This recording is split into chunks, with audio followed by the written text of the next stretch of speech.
Kuya Mike ko po. Delivery. Pasok po kayo. Ay. Oo nga pala. Wala po si tatay eh. Wala yung tatay mo? Wala po eh. Kanina ko pa nga rin po tinatawagan kasi may papagawa sana ako. Ano nga ni Kuya Mike ko? Anak niya po ako. Anak ka? Ang sinabi ni Kuya Mike ko na may maganda pala siyang anak. Ito naman kuya, nang bobola ka pa. Mga anong oras kaya siya darating?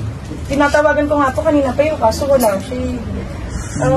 May iba ka bang kasama rito? Wala po eh. Wala ba?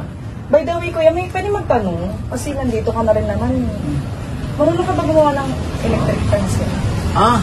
Electric fan? Actually, yan yung sideline ko. Gumawa ng electric fan.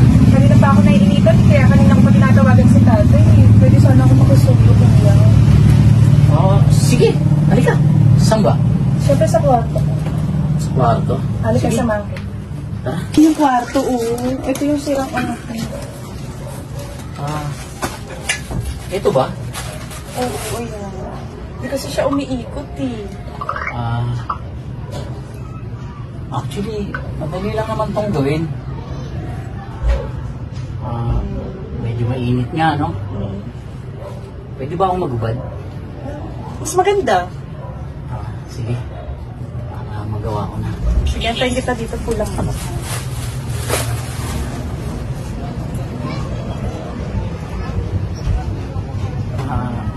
Matanong ko lang.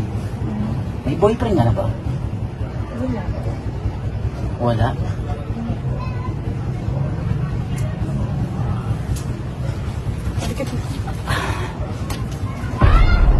Anak, AJ. Anak, nandiyan ka ba?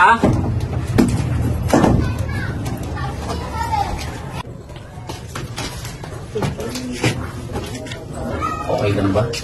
Balik ka. Baka dumating yung papa mo. Andiyan na.